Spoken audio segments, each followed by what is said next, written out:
मंगलवार के दिन हम विशेष गवाहियों को सुनने जा रहे हैं और आने वाले नेक्स्ट रविवार अर्थात 27 तारीख को हम प्रभु भोज की विधि के अंदर भी सम्मिलित होने जा रहे हैं। नेक्स्ट संडे 27 अप्रैल हम प्रभु भोज की विधि में सम्मिलित होंगे। आमीन। बाद में बोल न जाओ, मुझे पता नहीं। सब लोग आंखें बंद करेंगे। पवित्र पिता परमेश्वर प्रभु यीशु मसीह के नाम से दिल से हम आपका धन्यवाद करते हैं। सारा आदर और महिमा, सारा जलाल गौरव तुझे देते हैं। इस समय तेरे प्यारे बच्चों ने जिन्हें तूने सींत मीत मोल लिया अपने पुत्र प्रभु यीशु मसीह के लहू के द्वारा, प्रभु आत्मा सत्य में तेरी इबादत की है, तेरी स्तुति आराधना की है। प्रभु आज तेरे बच्चों की स्तुति आराधना को स्वीकार कर, और जो वचन तूने कहा जब धरती पर 2 से अधिक लोग जमा होंगे तेरे नाम से, तब तो उनके मध्य में होगा। आज हम और कुछ नहीं पिता, तेरी उपस्थिति को हमारे मध्य में चाहते हैं और दुआ करते हैं कि पिता आज अपने शब्द के द्वारा, अपनी आत्मा के द्वारा हमसे बातें कर, हमें कायल कर, और प्रार्थना करते हैं मसीह के सामर्थी नाम से हमारे सारे बेटों को जो स्तुति आराधना के द्वारा हमने तुझे प्रदान की है प्रभु आप स्वीकार करें, और जो दशमांश अर्पण उठाने की बेटी आज भवन के अंदर आ रही है प्रभु आप उन्हें भी स्वीकार करें, उन्हें भी पवित्र ठहराए तेरे राज्य के विस्तार के लिए, तेरे पवित्र लोगों की आवश्यकताओं को पूरा होने के लिए, धर्म के कामों के अंदर बढ़ने के लिए इन सब का इस्तेमाल होने पाए। और प्रभु यीशु मसीह के नाम से जो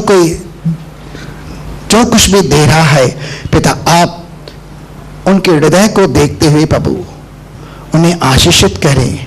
महिमा के धन के अनुसार मसीह में हर एक को आशीष करें। सारी कमी घटी के श्राप को आज देने के द्वारा तोड़कर तेरे लोगों के जीवन में आज स्वर्ग की तमाम आत्मिक आशीषों को प्रदान करे।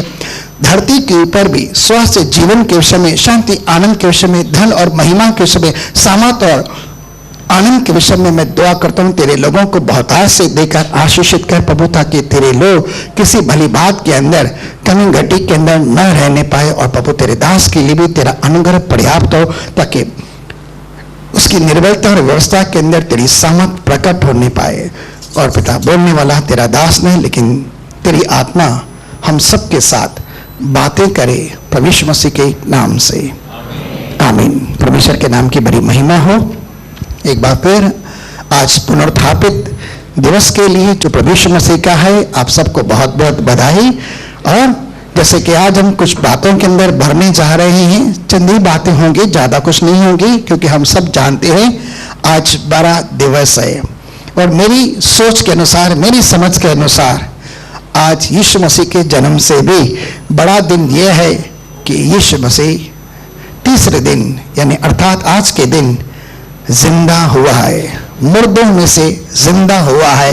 और ये हमारे विश्वास की बड़ी फाउंडेशन में, हमारे विश्वास की बड़ी ये नींव है जिसके ऊपर हम विश्वास करते हैं। ये बात सत्य है, इस संसार के अंदर मौत अटल है, ठीक है। जब आदम और हवा ने अदन की वाटिका के अंदर पाप किया था उस वर्जित फल को खाने के विषय में, तब वहां पर परमेश्वर के द्वारा जो श्राप की घोषणा की गई, जो दंड की घोषणा की गई, जिस मृत्यु की घोषणा की गई, निश्चय तो मर जाएगा। आज वहां से जब आदम हवा अदन की वाटिका में से निकाले गए, और मौत वो नहीं थी कि इंसान शरीर में मरे। हालांकि बाइबल में लिखा है आदम 930 साल की उम्र के बाद मरा, लेकिन 930 साल तक जिंदा रहा। इसका मतलब परमेश्वर का वचन टल नहीं गया। लेकिन सबसे बड़ी बात यह रही कि आदम और हवा न केवल अदन की वाटिका में से उन सुख सुविधाओं से वंचित की गए, निकाले गए, लेकिन वो सबसे अधिक परमेश्वर की हुजूरी से, परमेश्वर की सहभागिता से, परमेश्वर की संगति से अलग हो गए। और यह बड़ी मृत्यु थी, ठीक है। और यह महिमा से वंचित होना था, क्योंकि पाप का फल मृत्यु है। और धीरे धीरे 930 साल की उम्र के बाद आदम मर गया, इससे पहले हवा भी मर गई। लेकिन वहां से जैसे ही पाप आरंभ होता है, इस पाप के कारण शैतान को अधिकार मिल गया, वह पूरी दुनिया के ऊपर राज्य करने लगा, हर एक को मारने लगा। और आज हम देखते हैं दुनिया के अंदर अगर कोई सबसे अधिक किसी चीज से डरता है तो वह है मौत, क्योंकि कोई मरना नहीं चाहता है, और मौत है भी अटल। जब मौत के बारे में बातें होती है, काफी सारे लोग डर कर जाते हैं, घबराते हैं, चिंता करते हैं, विवेकशील हो जाते हैं, और उनके वेदनाएं उभर पड़ती हैं, उनकी भावनाएं उभर पड़ती हैं, और वे सुनना तक पसंद नहीं करते। जब किसी के घर परिवार के अंदर भी कोई इंसान संसार को छोड़कर चला जाता है, तो उनके विषय में भी बहुत शोक विलाप होता है, और जब उसके विषय में आगे का काम किया जाता है तो उसके विषय में सोचकर भी एक डर लगता है, और जब अपने बारे में डर लगता है तो हमें और भी बहुत सारी चिंता होती है। लेकिन इसे उस जमाने से जो 6000 से आरंभ हुआ, 6000 साल से जो काम आरंभ हुआ, आज तक कभी कोई उसे टाल नहीं सकता, क्योंकि मौत एक शक्तिशाली और अटल चीज है। ठीक है, लेकिन परमेश्वर का धन्यवाद मसीह यीशु में, जो हमें सदा जय के उत्सव के अंदर ले चलता है और अपने प्रेम की सुगंध, अपने ज्ञान की सुगंध हमारे द्वारा हर जगह फैलाता है। किन के लिए? तो जीने के लिए ये जीवन की सुगंध हो जाती है, सुसमाचार, लेकिन किन के लिए? ये मृत्यु के निमित्त गंध बन जाती है, मौत के निमित्त। ठीक है, लेकिन परमेश्वर आज हमारे जीवन में कुछ करने जा रहे हैं। पिछले शुक्रवार को हमने प्रभु यीशु मसीह के क्रूस पर मरने के विषय में कुछ बातों को सीखा कि किस तरह से यहूदा इस्करियोता ने, जो उसका चेला था, 30 चांदी के सिक्कों के अंदर बेचकर उसके साथ धोखेबाजी की और चुम्बन देकर उसे गतसमनी बाग के अंदर रोमी साम्राज्य के हवाले कर दिया, और जहां पर उसके चेले भी उसे छोड़कर भाग गए, क्योंकि लिखा था मैं गडरिये को मारूंगा और धेरे तितर बितर हो जाएगी। जब यीशु मसीह को जो चरवाहा है पकड़ा गया और कैफा के पास लाया गया, और कैफा ने भी साबित न किया, तो झूठ बूठ उसके विरुद्ध में इल्जाम लगाकर किसने परमेश्वर की निंदा की है, उसे मौत की सजा देने के लिए ले गए, और उसे वहां पर भी सभा के अंदर भी बहुत ही मजाक बनाया गया, उसका उपहास किया गया, और बाद में पिलातुस के पास ले आए, और पिलातुस ने भी उसे धर्मी करार दिया कि मैं इसे निर्दोष मानता हूं, यह मौत के लायक नहीं है। लेकिन फिर भी पब्लिक को खुश करने की वजह से बरअब्बा नामक डाकू को छोड़ दिया गया, और उनके लिए उसके उद्धारकर्ता प्रभु यीशु मसीह को क्रूस पर चढ़ाने के लिए दिया गया, और वहां पर वे उन्हें क्रूस देकर, क्रूस उठाकर उसे गुलगत्ता नामक एक खोपड़ी के स्थान पर ले आए, और उसे क्रूस पर कीलों से जड़कर उसे मारा, हाथों पैरों के अंदर कीले ठोक ठोक कर छेदा, और उसके साथ 2 डाकू भी मारे गए थे। एक डाकू का तो उसने उद्धार किया कि आज ही तू मेरे साथ स्वर्गलोक होगा, और जब उसने पूरा हुआ करके अपने प्राण त्यागे, तब उसे क्रूस पर से उतार कर एक यूसुफ नामक तो अरमतिया का सरदार था करके, और प्रतिष्ठित मनुष्य था, पिलातुस के पास जाकर उसका शव मांग लेता है, और निकोदेमस के साथ मिलकर उसे यहूदी विधि के अनुसार एक कब्र के अंदर जो नहीं खोदी गई थी, उसे एलावा मोर और गंधरस लगाकर उसे एक चद्दर के अंदर लपेट कर रख देता है कब्र के अंदर, और एक बड़ा सा पत्थर, सब लोग बोलेंगे बड़ा सा पत्थर, उस कब्र के दरवाजे के ऊपर लगाकर रख दिया जाता है। और वहां पर ऐसा न हो करके कि चेले आए और उसकी लाश को चुरा कर ले जाएं, और बात फैल जाए कि ये तीसरे दिन यीशु मसीह जिंदा हुआ। इसलिए यहूदी लोगों ने, याजकों ने एक चाल चली, वहां पर पिलातुस के द्वारा मोहर लगाकर उस पत्थर के ऊपर सील किया गया, उसे पहरेदारों के अधीन किया गया। अब शुक्रवार का दिन बीत गया, यीशु मसीह की लाश को कब्र के अंदर रखा गया, सबत का दिन चालू होने वाला था, और सबत का दिन शांति का दिन था, विश्राम का दिन था। ठीक है, और सबों ने सबत मनाया, और उस दिन कुछ भी नहीं हुआ, पूर्ण कालिक शांति रही, अटर शांति रही। आकाश भी शांत था, धरती भी शांत थी, पूरी कायनात भी शांत थी। लेकिन इससे पहले भूकंप हुआ था, और वहां पर रोमी साम्राज्य का एक जो सूबेदार था, जिसने यीशु मसीह को इस तरह मरते देखा था, जब कब्रें फट पड़ी थी और पवित्र लोगों की लाशें उठ खड़ी हुई थी और यरूशलेम की ओर जाते हुए देखे थे, और वहां पर आंधी तूफान चले थे, भूकंप भी हुआ था, तो उसने कहा था यह परमेश्वर का पुत्र है। ठीक है, यह धर्मी और निर्दोष है, उसे गारा गया था।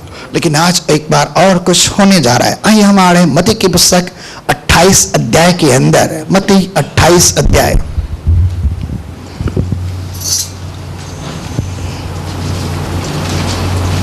एक से पढ़ते हैं। सबत के दिन के बाद, सबत के दिन यानी शनिवार के बाद रविवार का दिन आता है, जो आज रविवार का दिन है। सबत अक्सर शनिवार को हुआ करता था। सबत के बाद सप्ताह के पहले दिन सप्ताह का पहला दिन, सप्ताह का पहला दिन होता है रविवार। सब लोग बोलेंगे रविवार।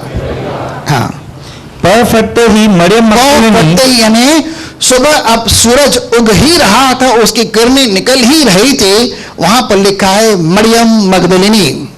ये मरियम मगदलिनी कौन है?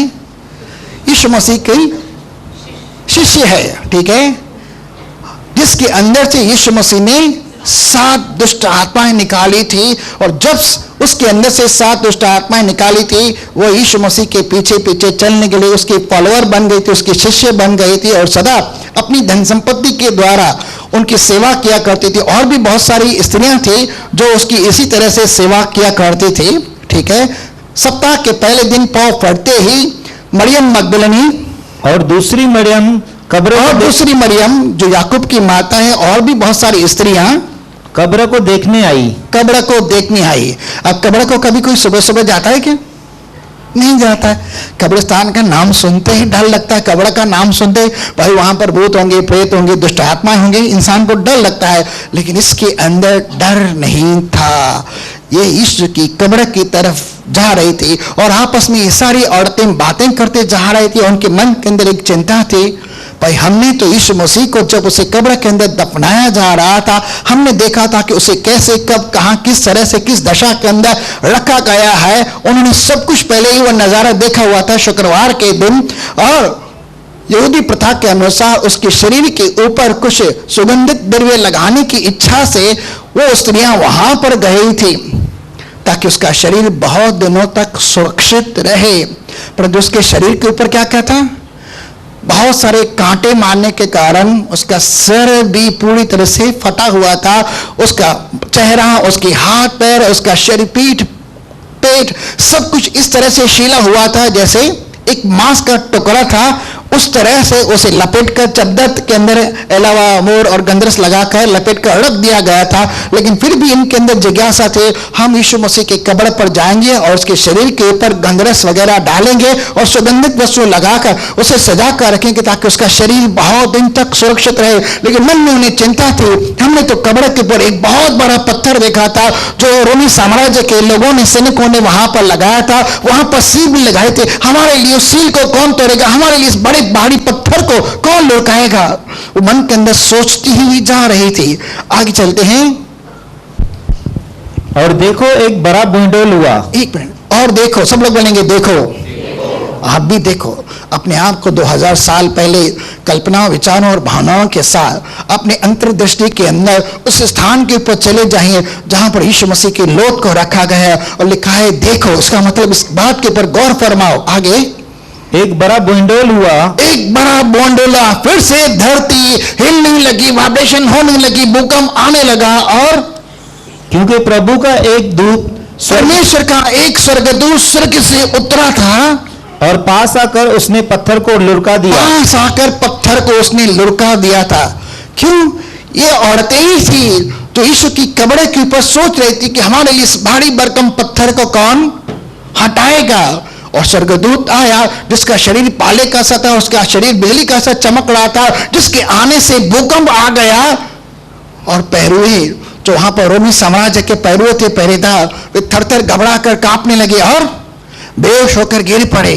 सब बेहोश हो गए। सिर्फ एक स्वर्गदूत के आने से पहरेदार गिर पड़े और पत्थर स्वर्गदूत ने हटा दिया।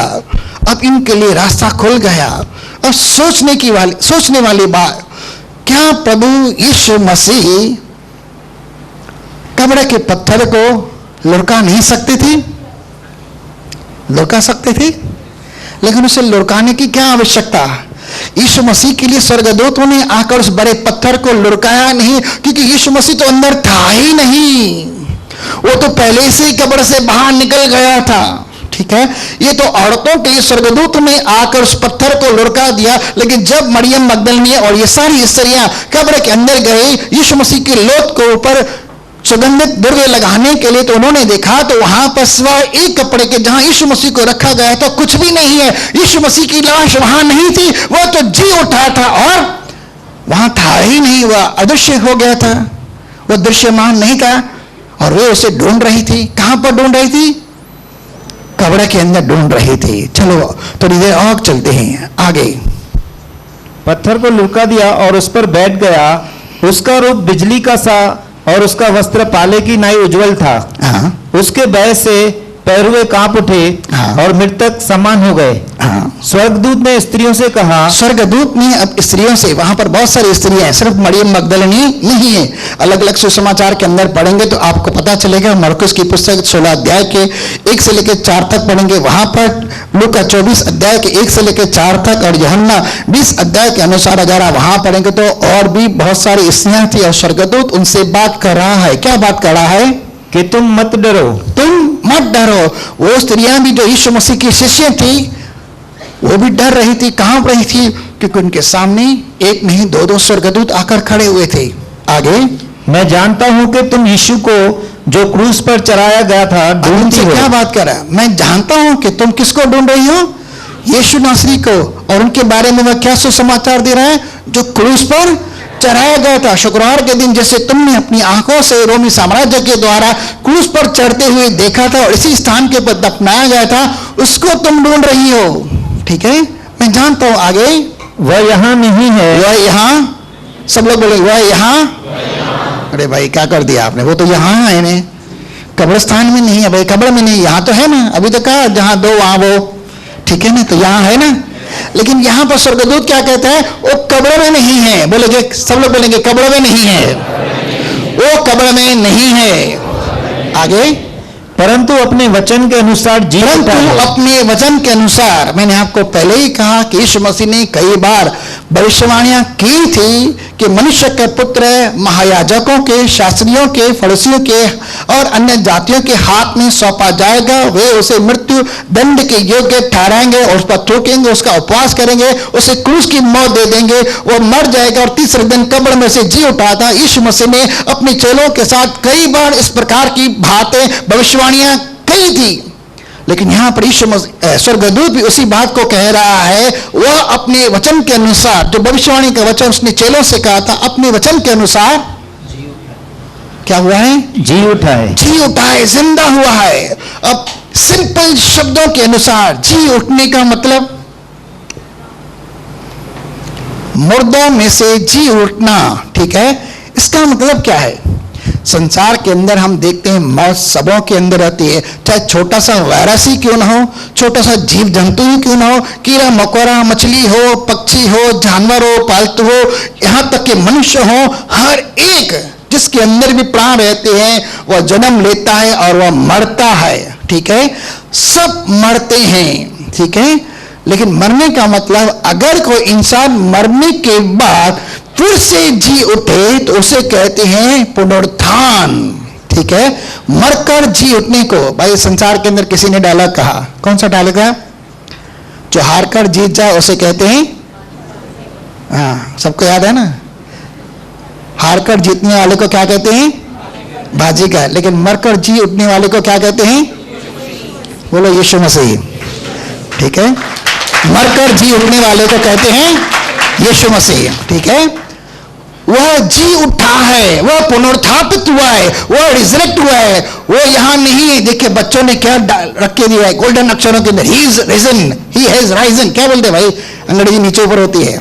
वो जिंदा हुआ है, वो जी उठा है। आगे, आओ यह स्थान देखो। आओ अपनी आंखों से कब्र के अंदर आओ और देखो। मरियम और कुछ औरतें उस कब्र के अंदर गए, उन्होंने देखा वहां वाकई वहां नहीं था, सिर्फ एक कपड़ा पड़ा था और उन्हें डर लग रहा था, कंपकपी लग रही थी। आगे, जहां प्रभु पड़ा था, और शीघ्र जाकर उसके चेलों से कहो, शीघ्र जाकर उसके चेलों से कहो कि वह मृतकों में से जी उठा है। वह मृतकों में से जी उठा है, वह पुनः स्थापित हुआ है, वह पुनः जीवित हुआ है। जाकर यह संदेश उसके चेलों को दे दो। आगे, और देखो वह तुमसे पहले गलील को जाता है। वह तुमसे पहले गलील को जाएगा। और यीशु मसीह ने वो कहा था, मैं तुमसे पहले गलील को मिलूंगा, तुम वहीं पर आकर मुझसे मिलना। आगे, वहां उसका दर्शन पाओगे। तुम लोग वहां पर उसका दर्शन पाओगे, ये बात जाके चेलों से कह देना।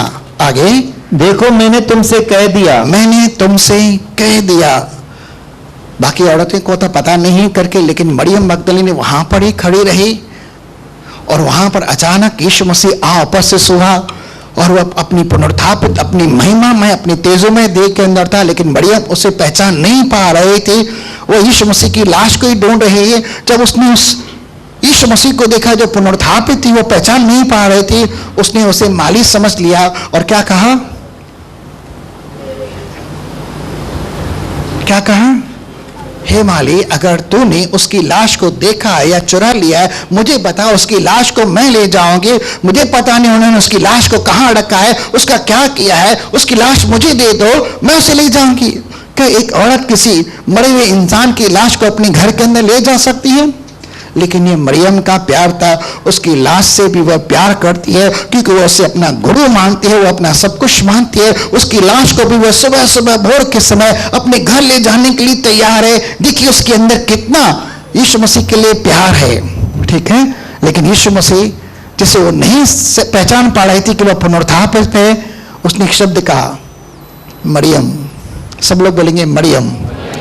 जैसे ही यीशु मसीह ने मरियम को मरियम कहा, मरियम ने अपने गुरु की आवाज को पहचान लिया और जान लिया कि यह यीशु मसीह है। लेकिन यीशु मसीह ने उसे कहा, मुझे मत छू, मुझे मत छू। चलिए शब्द के अंदर चलते हैं, आ रहे हैं हम 1 मिनट के लिए। यूहन्ना की पुस्तक 20 अध्याय 17 वचन। यीशु ने उससे कहा, मुझे मत छू, मुझे मत छू, ठीक है, क्योंकि मैं अब तक पिता के पास। अब यहां पर देखना, शब्दों का जाल नहीं बोलता हूं, लेकिन शब्दों का असर बोलता हूं। मुझे मत छू, क्योंकि मैं अब तक पिता के पास। क्योंकि मैं अब तक पिता के पास। कुछ समय पहले जब यीशु मसीह संसार के पापों को अपने देह के ऊपर लेकर क्रूस पर चढ़ रहा था, तो वो कह रहा था, हे परमेश्वर, हे परमेश्वर, तूने मुझे क्यों छोड़ दिया? एली एली लमा शबक्तनी, ठीक है। वो उसे पिता नहीं कह रहा, हालांकि जिंदगी भर अपनी सेवा के अंदर परमेश्वर को अपना पिता कह रहा है, लेकिन जगत के पाप को उठा लेने के बाद परमेश्वर ने उसे छोड़ दिया, तो इसलिए उसे परमेश्वर कह के कह रहा है। लेकिन यहां जब पुनरुत्थापित होता है तो वो कहता है कि मैं अपने पिता के पास जा रहा हूं, यानी रिश्ता पुनः स्थापित हो गया। फिर से पिता और पुत्र का रिश्ता जो पाप के कारण क्रूस की मृत्यु के द्वारा आपके और मेरे पापों को उठाने के कारण टूट गया था, इसलिए परमेश्वर को वो कहता है, हे पिता, तूने मुझे क्यों छोड़ दिया? वह रिश्ता फिर से जुड़ गया और कहता है कि मैं अपने पिता के पास जा रहा हूं। पिता ने मुझे अकेला नहीं छोड़ा है, पिता ने मुझे बुलाया है, मैं जा रहा हूं। मुझे मत छू, क्योंकि मैं अब तक अपने पिता के पास ऊपर नहीं गया, परंतु मेरे भाइयों के पास जाकर। यीशु मसीह ने इससे पहले किसी को कहा था ऐसा? भाई, अब से मैं तुम्हें मित्र नहीं, अब से मैं तुम्हें दास नहीं कहूंगा, लेकिन अब से मैं तुम्हें दोस्त कहूंगा, ठीक है। लेकिन यहां कहता है भाइयों को, ठीक है। मैं बड़ी सभा के अंदर तेरे नाम का प्रचार करूंगा, और उन्हें जो मेरे नाम पर विश्वास करते हैं और तुझ पर यकीन करके कि मैं तेरी ओर से गया हुआ हूं, उन्हें भाई कहने से शर्मिंदा नहीं होगा। अब यहां कहता है मेरे भाइयों को जाकर कह दो, मैं पिता के पास जा रहा हूं और मेरे भाइयों को कह दो। आप और मैं कौन है? बोले भाई बहन। हाथ मिलाकर एक दूसरे को बोलिए भाई बहन। यहां आपका और मेरा रिश्ता मजबूत हो रहा है। चलिए, परंतु मेरे भाइयों के पास जाकर उनसे कहे कि मैं अपने पिता और तुम्हारे पिता। हाँ, किसके पिता? आप सबका पिता जो है परमेश्वर है, उसके पास जा रहा हूं, ठीक है। और मेरा जाना तुम्हारे लिए अच्छा है, अगर नहीं जाऊंगा तो वो सहायक नहीं हैगा, और परमेश्वर की जो प्रतिज्ञा है वो पूरी नहीं होगी। आगे चलते हैं। और तुम्हारे पिता और अपने परमेश्वर और तुम्हारे परमेश्वर के पास ऊपर जाता हूं। पिता भी है, परमेश्वर भी है, मेरा भी परमेश्वर है, तुम्हारा भी परमेश्वर है, मेरा भी पिता है, तुम्हारा भी पिता है, और हम सब आपस में भाई बहन है। यहां पर वह कवेनेंट को स्थापित करता है, एक बड़े घराने का रिश्ता रखता है। आप और हम सब मिलकर मसीह के भाई बहन हो जाते हैं, ठीक है। तो यह रिश्ता बड़ा है, ठीक है। और कहां पर गीत गाते हैं, काफी है, काफी है। चलिए आगे चलते हैं। ये रिश्ता काफी है, ठीक है। आगे मरियम मगदलीनी ने जाकर चेलों को बताया। अब मरियम मगदलीनी वहां पर नहीं रही, लेकिन पहली औरत है जिसने यीशु मसीह के जी उठने का समाचार उसके चेलों को दिया, क्योंकि चेले अब तक विश्वास नहीं कर पा रहे थे कि मृतकों का भी मरे हुए लोगों का भी पुनरुत्थान हो सकता है, जबकि यीशु मसीह ने कई बार उन्हें बताया। और मरियम जाती है और उन्हें जाकर सुसमाचार दे। पाप इस जगत के अंदर एक औरत के द्वारा आया, यानी आदम की पत्नी हवा के कारण आया, फल खाने के कारण, और मृत्यु संसार के अंदर आ गई, जो मृत्यु अटल थी। लेकिन एक औरत को पहले यीशु मसीह दर्शन देता है, जिस औरत को इस्तेमाल करते हुए शैतान ने पाप को संसार के अंदर लाया। यीशु मसीह भी एक औरत को लेकर अपने पहले दर्शन के द्वारा से बातें करते हुए अपने चेलों के पास भेज रहा है, उसके पुनरुत्थान के बारे में बताने के लिए। संसार के अंदर बहुत सारे नामी ग्रामी आते हैं, सही है ना? बहुत सारे नामी ग्रामी, बहुत सारे ज्ञानी दानी लोग आ जाते हैं, लेकिन सब मौत के आगे जीरो हो जाते हैं, ठीक है, शून्य हो जाते हैं। इसमें कौन सी बड़ी बात है? अगर यीशु मसीह भी मरा, कब्र के अंदर दफना, कोई बड़ी बात है नहीं। लेकिन सबसे बड़ी बात यहां पर होती है कि यीशु मसीह औरों के समान नहीं है, वह जी उठा है।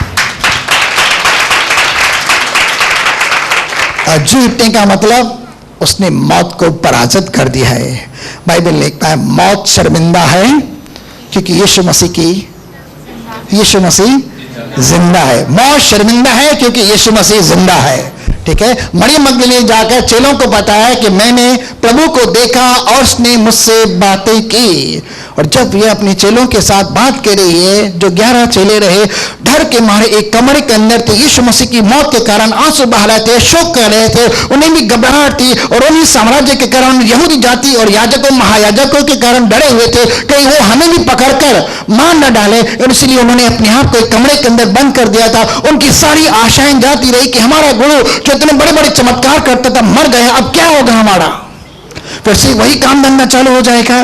वे बहुत शोक के अंदर थे, वो बहुत डरे हुए थे, घबराए हुए थे। उन्हें यकीन नहीं था कि अब क्या हो सकता है, क्योंकि यीशु मसीह के ऊपर उन सब की आशाएं थी कि हमारे लिए बहुत कुछ करेगा। लेकिन जब उन्होंने देखा कि वह मर गया, सब आशाएं मर गई। सब लोग अपने अपने काम धंधे के बारे में सोचने लगे, चलो भाई काम धंधे के ऊपर चलते। पतरस ने देखा, चलो मैं मछली पकड़ने के लिए जा रहा हूं। और भी लोग बोल रहे हैं, चलो हम भी मछली पकड़ने के लिए। योना, याकूब और फिलिपुस सब उसके पीछे जा रहे हैं मछली पकड़ने के लिए। नतनएल भी उसके साथ जा रहा है। आगे मरियम मगदलीनी जाकर चेलों को बताया कि मैंने प्रभु को देखा और उसने मुझसे बातें की। आगे उसी दिन जो सप्ताह का पहला दिन था, उसी दिन यानी रविवार का दिन, जो सप्ताह का दिन पहला है, यानी रविवार, संध्या के समय, शाम के समय, सब लोग बोलेंगे शाम के समय। हाँ, जब वहां के द्वार जहां चेले थे यहूदियों के डर के मारे बंद थे। यहूदियों के डर के मारे चेले अंदर थे, दरवाजे बंद थे और बाहर से जैसे अंदर से ताला लगा दिया गया हो।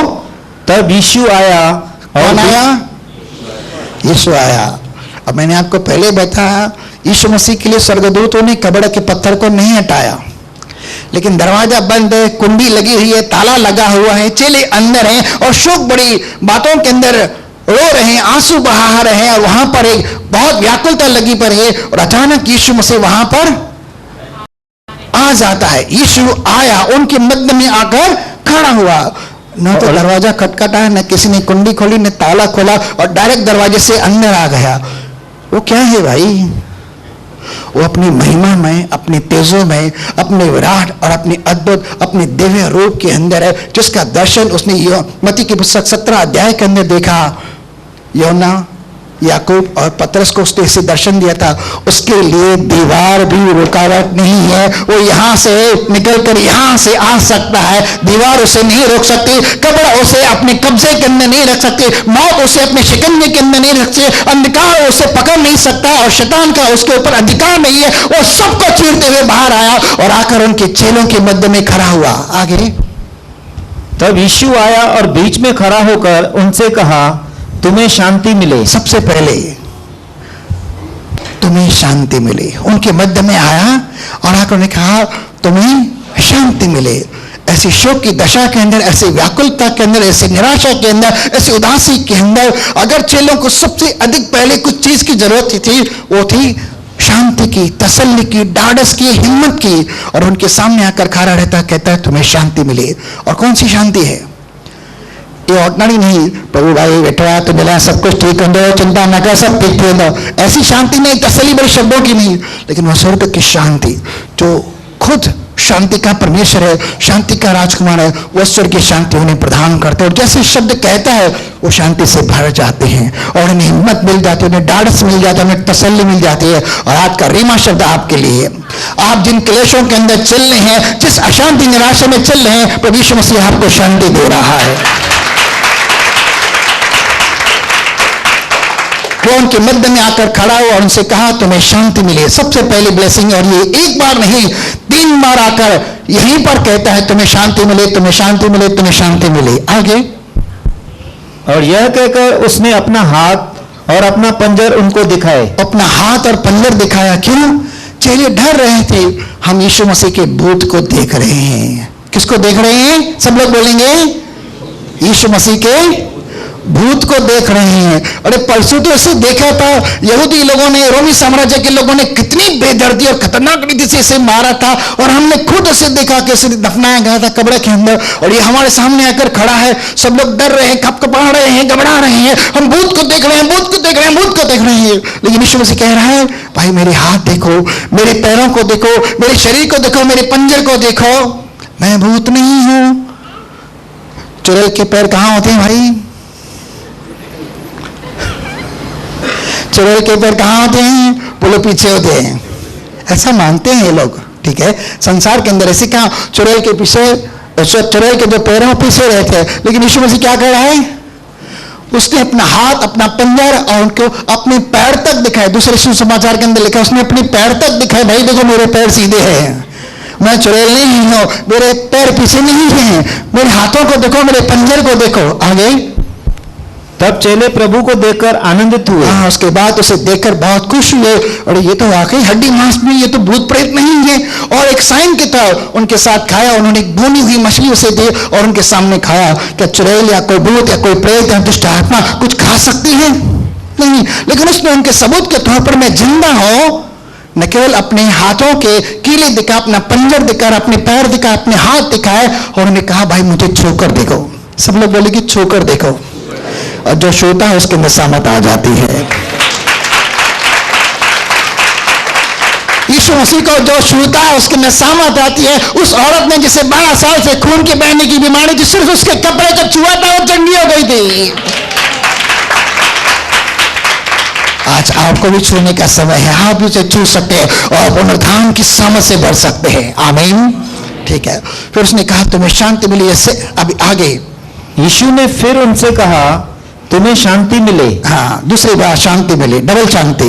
आगे, जैसे पिता ने मुझे भेजा है। अब पिता ने प्रभु यीशु मसीह को जगत का उद्धारकर्ता और मसीहा ठहरा कर भेजा कि वह जाकर लोगों को मन पड़ाव का, पापों की क्षमा का जाकर प्रचार करे और यह जताए कि वही मसीह, वही प्रभु और परमेश्वर है, और उसी के नाम से पाप की क्षमा है, मन पड़ाव है, उसी के द्वारा उद्धार और जीवन है, उसी के द्वारा पुनरुत्थान और अनंत काल का जीवन है। उसने कहा जैसे पिता ने मुझे भेजा है वैसे ही मैं भी तुम्हें भेजता हूं। अब आप कैसे जा रहे हैं? आपकी बात नहीं कह रहा हूं, लेकिन इस समय आप अपनी तरफ भी शब्द ले सकते हैं। लेकिन मैं चेलों के बारे में कह रहा हूं कि चेलों को कैसे भेज रहा है? जैसे पिता ने मुझे भेजा है वैसे ही मैं तुम्हें भेज रहा हूं। एक मिशन, एक पर्पस, एक उद्देश्य और एक बड़ी सेवकाई के विषय में बिना अधिकार, बिना सामर्थ, बिना अभिषेक, बिना आत्मा के, बिना दानों वरदानों के, बिना अस्त्र शस्त्रों के और बिना उद्देश्य के मैं तुम्हें नहीं भेज रहा हूं। एज इक्वल टू मी, जैसे पिता की ओर से मैं भेजा गया अभिषेक और सामर्थ पाकर, वैसे ही मैं तुम्हें भेज रहा हूं। अब चलिए किसके बराबर हो गए? सोच के देखिए थोड़ी देर के लिए। जैसे पिता ने मुझे भेजा संसार में वैसे ही मैं तुम्हें भेज रहा हूं। आप यीशु मसीह से कम नहीं हैं। आगे चलते हैं। यह कहकर उसने उन पर फूंका। अब दूसरी बात, उन्हें एक पर्पस, एक मिशन दिया, एक सेवकाई दी और एक बड़ी बुलाहट दी उन्हें संसार के अंदर जाने के लिए। अब तक ये शोक से बड़े थे, घबराए हुए थे, डरे हुए थे, उदास से, लेकिन उन्हें एक बड़ा मिशन दे रहा है, मैं भेज रहा हूं तुम्हें।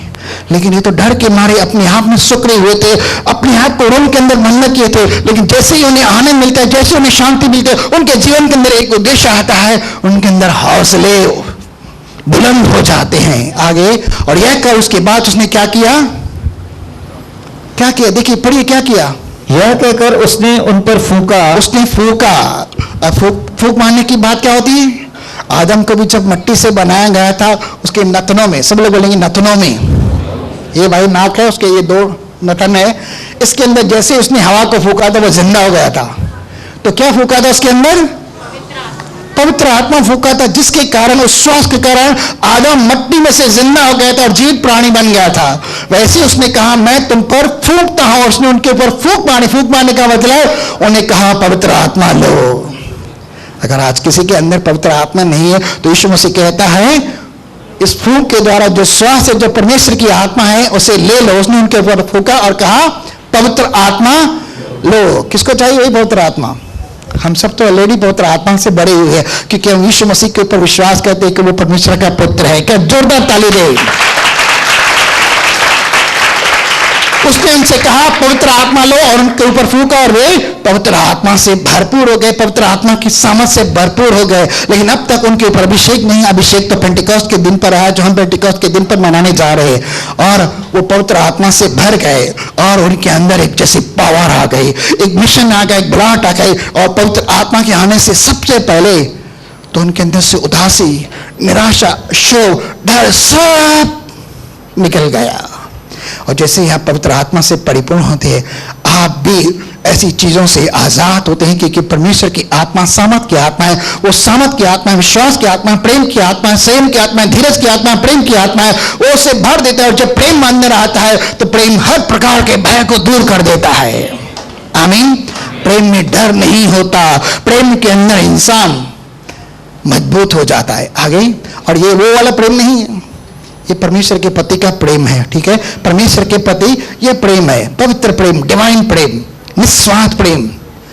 आगे, जिनके पाप तुम क्षमा करो, हाँ, वे उनके लिए क्षमा किए गए हैं। देखिए क्या कह रहा है एडवांस में परमेश्वर, क्या जिनको आप माफ करोगे उनके पाप पहले से ही क्षमा किए गए हैं। और ये अधिकार आपको परमेश्वर ने दिया है क्षमा करने का। और जैसे आप अपने अपराधी को क्षमा करते हैं, उनके अपराध पहले से ही क्षमा किए गए हैं। यानी प्रेम और माफी का जो संदेश मिलता है दुनिया में कहीं नहीं मिलता, सिर्फ बाइबल का परमेश्वर ही हमारे सामने प्रकट करता है। ठीक है, और ये बड़ा दिल है उसका जो हमें ये ऐसी मीरास देता है। किसी के पास ये मीरास आसानी से नहीं आते, लेकिन ये मीरास परमेश्वर देता है। आगे चलते हैं। जिनके तुम रखो वे रखे गए हैं, हाँ, परंतु 12 में से एक व्यक्ति, अब यहां पर एक चेला नहीं है। 12 में से एक तो यहूदा गया, लेकिन दूसरा 11 बचे बाद में। लेकिन उसमें से भी एक चेला वहां उस दिन नहीं था जिस दिन ये लोग अंदर थे, थोमा बाहर था।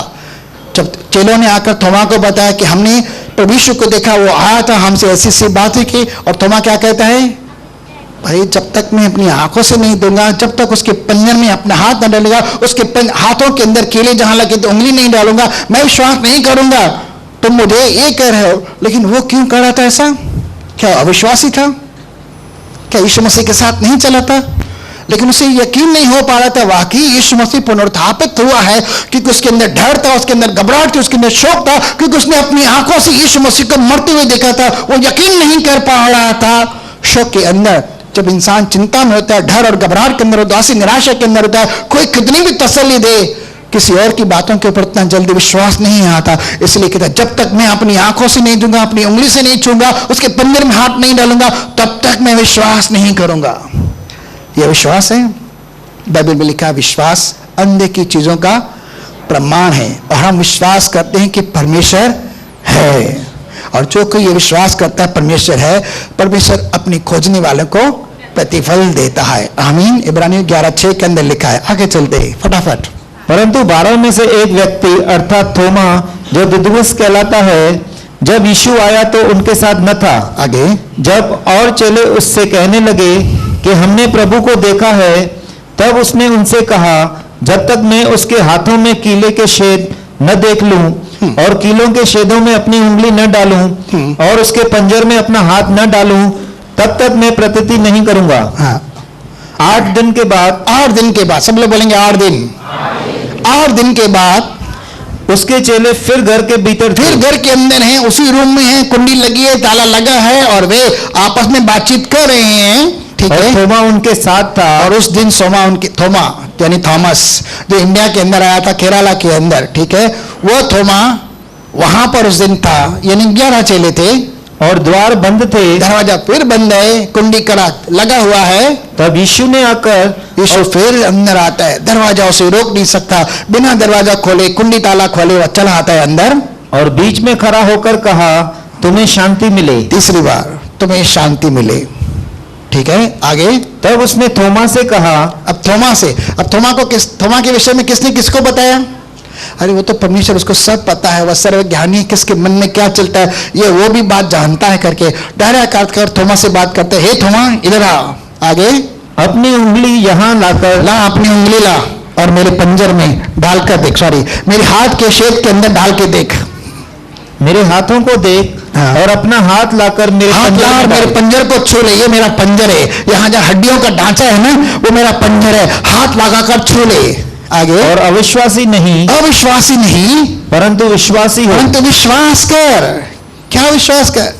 ये जो चेले पहले तो उससे कह रहे थे हमने प्रभु को देखा है, वह जी उठा है हमारे साथ, वह आया, हमने उसे देखा, हमसे बातें की, हमारे साथ मछली का टुकड़ा भी खाया जो बुनी हुई मछली थी। तू बातों पर यकीन कर, अविश्वासी मत बन लेकिन विश्वास कर। आगे, यह सुन थोमा ने उत्तर दिया, हाँ, हे मेरे प्रभु। अब ये स्पीच से लेस है, क्या मैंने एकदम शांत है, वो कुछ नहीं कहता क्योंकि अपनी आंखों से देख रहा है, उसे छू रहा है, उसे गले भी मिल रहा है और कहता है हे प्रभु, हे मेरे परमेश्वर।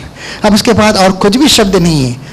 आगे, यीशु ने उससे कहा, तूने तो मुझे देखकर विश्वास किया है। तूने तो मुझे देखकर विश्वास किया है कि मैं पुनरुत्थापित हो चुका हूं, मौत को पराजित करके मैं तेरे सामने जिंदा खड़ा हूं, तू मेरे महिमा में देख रहा है, तू देखकर मुझ पर विश्वास करता है। धन्य वे हैं, परंतु धन्य वो हैं जिन्होंने बिना देखे विश्वास किया।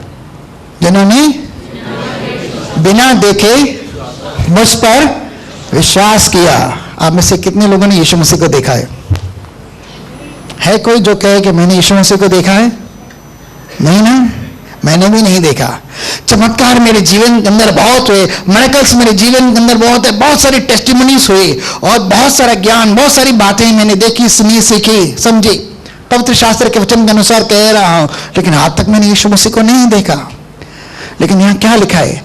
तू तो मुझे देखने के बाद विश्वास कर रहा है, लेकिन वो धन्य हैं जो बिन मुझे देखे विश्वास करते कि मैं जीवित परमेश्वर का पुत्र मसीह अर्थात उद्धार करता हूं, वे धन्य हैं। अब आप क्या हो?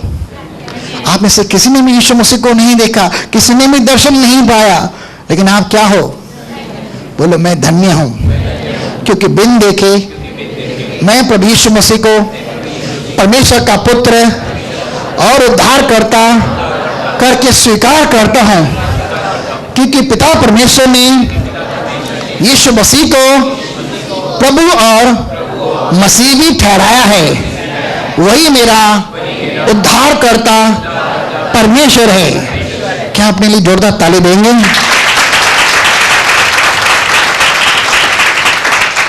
आप क्या हैं अभी? You are the blessed one. आप आशीषित हैं, आप धन्य हैं। किसकी ओर से? खुद परमेश्वर की ओर से, प्रभु यीशु मसीह की ओर से आप आशीष हैं और आशीष के बागी बन चुके हैं। और परमेश्वर आपको न केवल फिजिकल, मेंटल, इमोशनल है, लेकिन स्वर्ग की भी तमाम आशीषें दे रहा है और अपनी आत्मा का सामर्थ देकर भी आपको आशीष कर रहा है। आमीन। चलिए आगे बढ़ते हैं। यीशु ने और भी बहुत चिन्ह चेलों के सामने दिखाए। यीशु मसीह ने और भी बहुत सारे चिन्ह चमत्कार चेलों के सामने प्रकट करके दिखाए जो इस पुस्तक में लिखे नहीं गए। बाइबल के अंदर लिखे हुए नहीं हैं। बाइबल एक छोटी सी पुस्तक है, इसके अंदर इतने सारे चमत्कार लिखे हुए नहीं है, लेकिन इतने मिरेकल किए गए। यदि वो सब एक एक करके किताबों के अंदर लिखे जाते तो पूरी दुनिया, पूरी कायनात, पूरी धरती किताबों से भरपूर हो जाती, लेकिन उसके मिरेकल समाप्त नहीं होते। शायद आपको और मुझको रहने के लिए भी जगह नहीं होती। इतने सारे मिरेकल्स उसने करके दिखाए। और कौन से मिरेकल्स होते थे? यीशु मसीह जब कहीं जहां कहीं भी जाता था तो क्या होता था?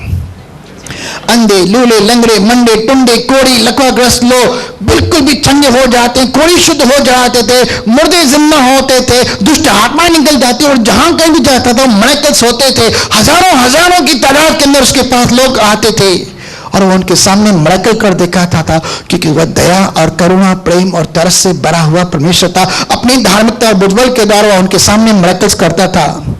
अब क्या ऐसा परमेश्वर आप पे सवार जिसने मुर्दों को जिंदा किया, बाइबल के अंदर सिर्फ 3 बातें दर्ज की है, नए नियम के आधार पर कहता हूं 3 बातें लिखी हुई हैं करके, जहां पर यीशु मसीह ने मुर्दों को जिंदा किया। पहला मिरेकल कहां था? चलिए हम पढ़ रहे हैं मत्ती की पुस्तक 9 अध्याय के अंदर, हम पढ़ेंगे नहीं सिर्फ सुनेंगे। याईर नामक एक आराधनालय का सरदार है जिसकी 12 साल की लड़की है जो मर चुकी है, और यीशु मसीह को आकर वह कह रहा है उसको दंडवत करके, मेरी पुत्री अभी भी मरी है, चलकर उस पर हाथ रख कि वह जीवित हो जाए, उसे जिंदा कर। यीशु मसीह उसके पास जाता है और छोटी सी 12 साल की लड़की का सिर्फ हाथ पकड़ता है और कहता है, छोटी लड़की मैं तुझसे कहता हूं उठ। 12 साल की मरी हुई लड़की जो अभी भी मरी है जिंदा हो जाती है।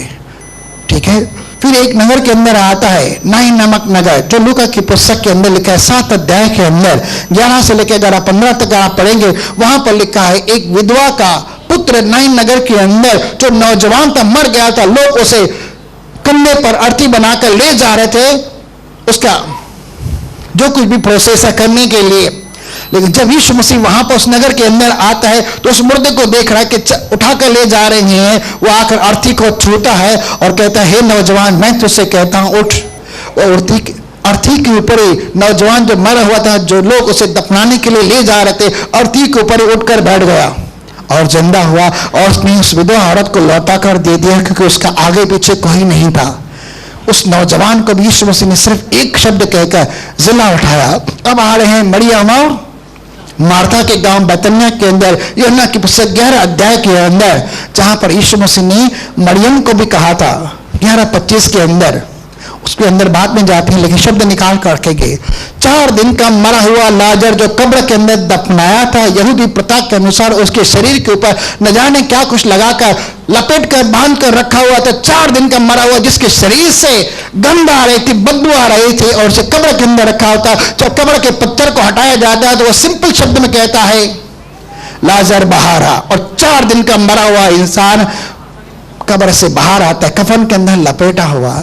जब इन बातों के विषय में हम सोचते हैं, पुराने नियम के अंदर भी 7 जगहों के अंदर 7 लोगों को उसने जिंदा किया है परमेश्वर ने, और अपने भविष्यवक्ताओं के द्वारा। हम उनके बारे में नहीं जाते, ठीक है। जिस प्रभु यीशु मसीह ने, जो खुद परमेश्वर का पुत्र है, जिसके द्वारा सब कुछ सृजा गया है, जो आज भी अपनी सामर्थ्य शब्द के द्वारा सब कुछ को संभालता है, वो परमेश्वर मनुष्य जाति के पापों की क्षमा के लिए जब क्रूस पर मरता है और कब्र के अंदर दफनाया जाता है, तो जिसने मुर्दों को जिंदा किया, क्या खुद मौत के वश में हो सकता है? क्या मौत उसे अपने कब्जे के अंदर रोक सकती है? क्या शैतान उसके ऊपर अधिकार रख सकता है? बिल्कुल भी नहीं, बिल्कुल भी नहीं। चलिए हम पढ़ते हैं यीशु मसीह ने 11:25 के अंदर, यीशु ने उससे कहा, पुनरुत्थान और जीवन मैं ही हूं। पुनरुत्थान और जीवन मैं ही हूं। मैं ही हूं। इसका मतलब वो मुर्दे को देख रहे थे, लाजर कब्र के अंदर दफनाया गया है, लेकिन कहता है मैं कौन हूं? I have the resurrection power, I am the resurrection. मैं ही पुनरुत्थान और मेरे ही पास पुनरुत्थान की ताकत है, ठीक है, और मैं ही जीवन हूं। यीशु मसीह ने 14:6 के अंदर लिखा है, मार्ग सत्य जीवन मैं ही हूं, बिना मेरे द्वारा कोई भी पिता तक नहीं पहुंच सकता, ठीक है। मैं जगत के अंदर ज्योति बनकर आया हूं। 8:12 के अंदर कहता है, जो मेरे पीछे हो कभी अंधकार में नहीं लेकिन जीवन की ज्योति पाएगा। यीशु ने उसे कहा, पुनरुत्थान और जीवन मैं ही हूं। जो कोई मुझ पर विश्वास करता है कि मैं परमेश्वर का पुत्र मसीह हूं, यदि मर भी जाए, अगर मर भी जाए तो भी जिएगा, तो उसके बाद भी जिंदा रहेगा। अगर मरने के बाद कभी कोई जिंदा हो सकता है? हो सकता है आज आपके जीवन के अंदर आशा न हो सकता है आपको लगता हो बस मौत आखिरी, बस डॉट है, आखिरी साइन है, आखिरी फुल स्टॉप है करके, इसके बाद आगे कुछ नहीं, मौत के बाद कोई कुछ नहीं कर सकता। तो लेकिन यहां यीशु मसीह कहता है, वहां से तो मैं आरंभ होता हूं। मौत फुल स्टॉप नहीं है। जिस पर यीशु मसीह ने मौत को पराजित किया, जिसकी कब्र है एज ए साइन, आज भी यरूशलेम के अंदर उस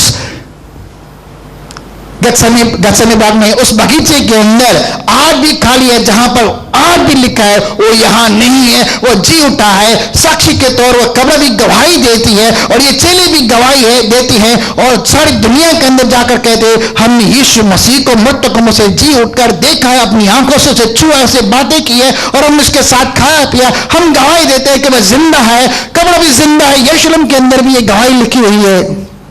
तो जिस पर यीशु मसीह ने खुद मुर्दों को जिंदा किया, क्या वह मौत के कब्जे के अंदर रह सकता है? वह मौत के बंधनों को तोड़कर तीसरे दिन मुर्दों में से जी उठा, जिसे आज हम रिजरेक्शन डे करके कहते हैं, पुनरुत्थान का दिवस करके कहते हैं।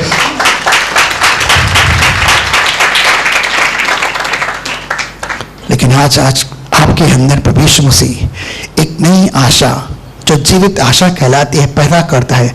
यदि आपकी सोच के अंदर, आपके विचारों के अंदर, आपके मन के अंदर एक डर भी है, शंका भी है और आपका लगता है मेरा डेस्टिनेशन सिर्फ मौत है, मौत के बाद नहीं है, लेकिन इसके बाद एक जिंदगी है जो पिता परमेश्वर के साथ है और वह अनंत काल तक है। क्योंकि यीशु मसीह खुद कहता है प्रकाशित वाक्य की पुस्तक के अंदर, चलिए पहले से पूरा करते, इसका 26 भी पढ़ते हैं, जो मुझ पर विश्वास करता है यदि मर भी जाए तो भी जी उठेगा।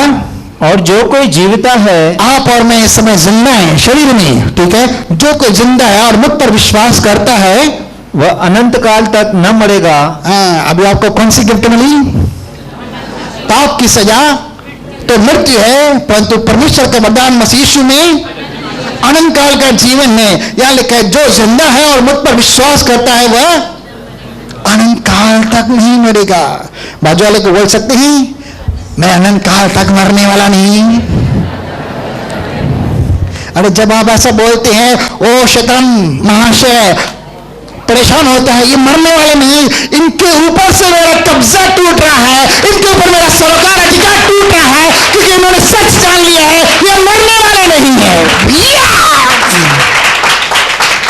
जो कोई जीता है और मुझ पर विश्वास करता है वह अनंत काल तक न मरेगा। क्या तू इस बात पर विश्वास करता है? बोलिए हाँ, मैं विश्वास करता हूं, मैं जिंदा हूं, मैं विश्वास करता हूं, मरने वाला नहीं हूं, क्योंकि अनंत काल का जीवन मुझे ऐसे गिफ्ट करके मिल चुका है। और पिता परमेश्वर के साथ वो शीघ्र आ रहा है बादलों पर हम सबको लेने के लिए, और जब वो आएगा बादलों पर अंतिम तिहाई के बजते ही प्रधान स्वर्गदूत को एक कार के साथ जब एक बड़ी ज्योति होगी और यीशु मसीह बादलों पर आएगा, हम सब उसके साथ चले जाएंगे।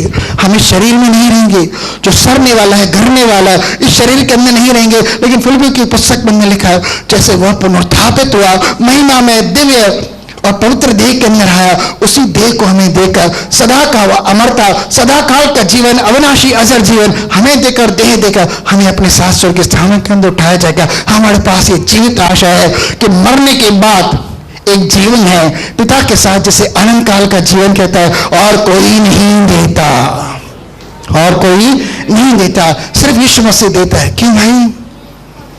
क्योंकि आप सबसे, मुझसे, पूरी कायनात से, पूरी मानव जाति से प्यार करता है। ऐसे प्यार करने वाले परमेश्वर को एक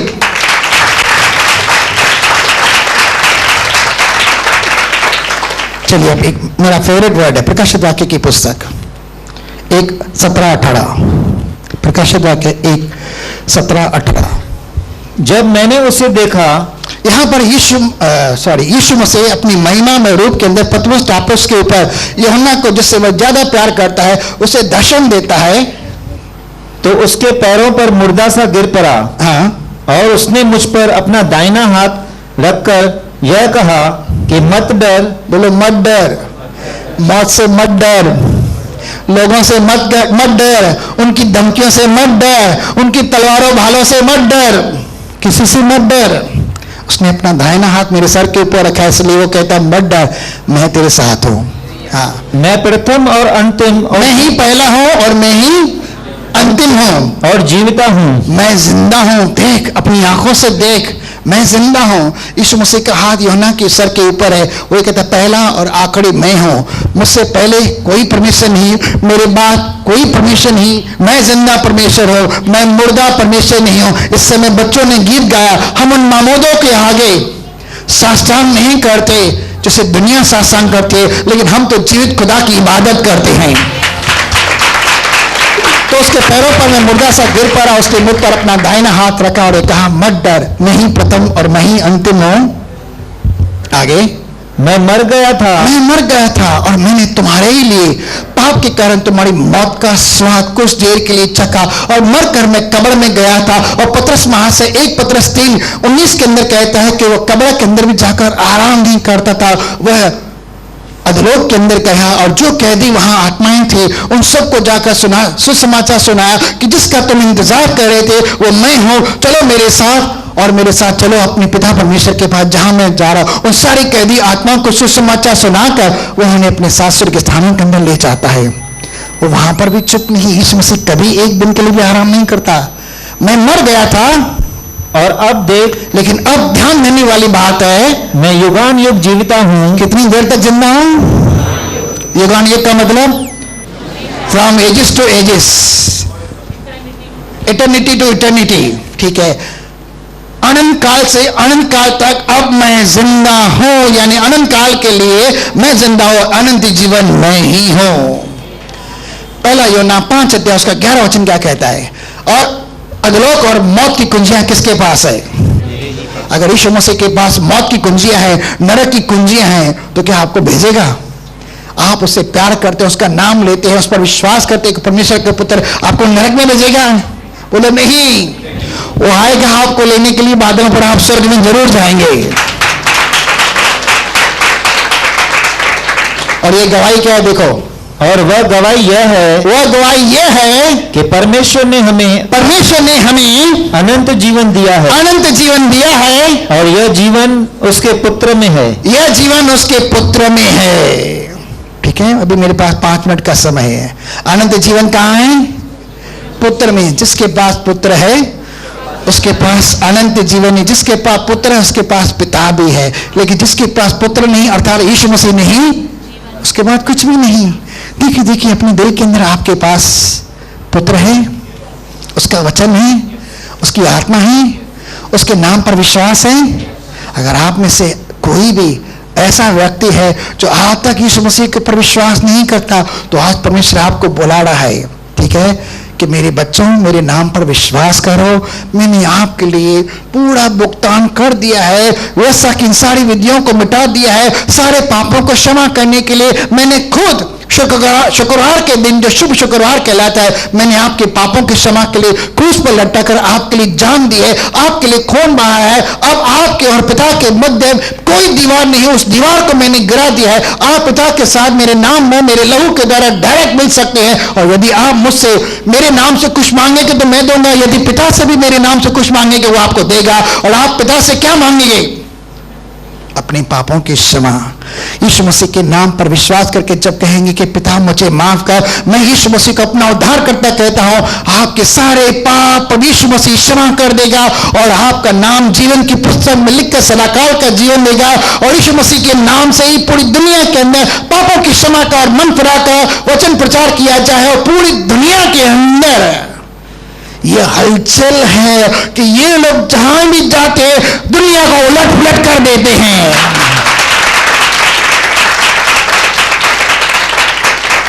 और आज यीशु मसीह आपको बुला रहा है, आज यीशु मसीह आपको बुला रहा है। जो कोई पहली बार इस संदेश को सुन रहा है, तो यीशु मसीह कह रहा है मेरे पास लौट कर आओ। देखो, मौत, कब्र सब मेरे सामने झुके पड़े हैं, शैतान मेरे सामने हारा पा रहा है, मौत शर्मिंदा है, कब्र खाली है, क्योंकि मैं जिंदा हूं, मैं पुनरुत्थान हूं। जो कोई मुझ पर विश्वास करेगा वो मेरे समान ही युगानुयुग जीवित रहेगा। आमीन। परमेश्वर आपको इन शब्दों के द्वारा बहुत बहुत बहुत बहुत बहुत बहुत आशीष करे। सिंपल समझे? सुसमाचार क्या है?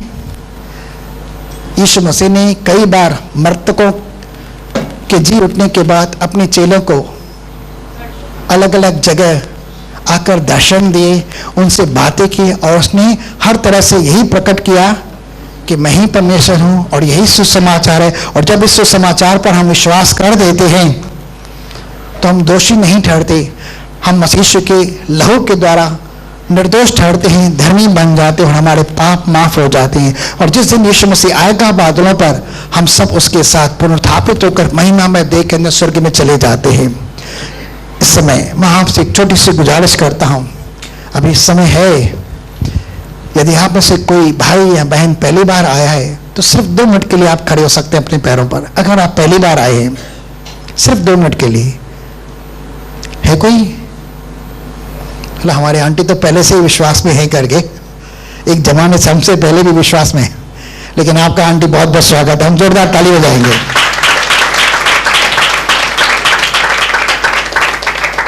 कोई नया नहीं? ठीक है, कोई वादा नहीं है। इससे पहले हम आखिरी प्रार्थना करें और सभा को समाप्त करें। भाई दिलीप से कुछ अनाउंसमेंट को सुनने जा रहे हैं।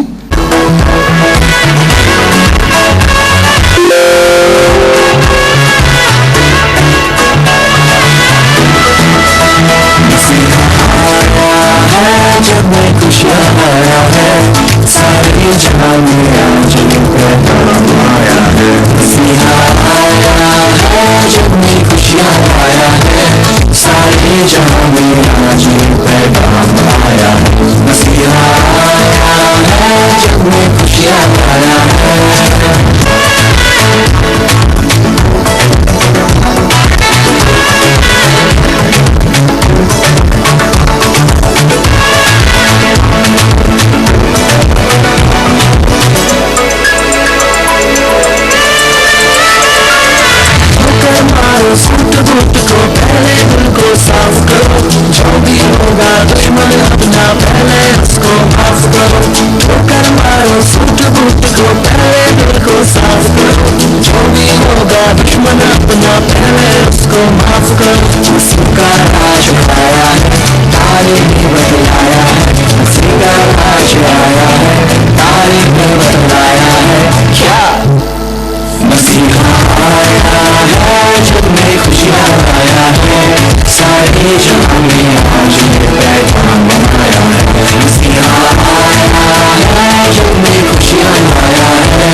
एक ही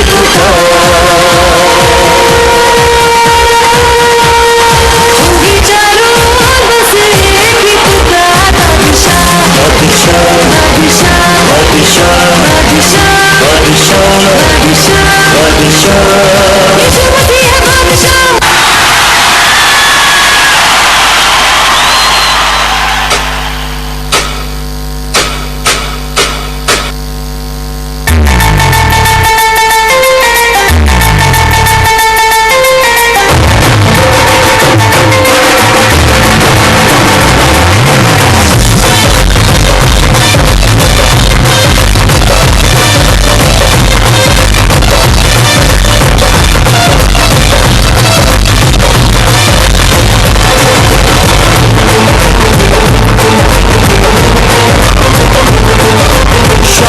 शाह बादशाह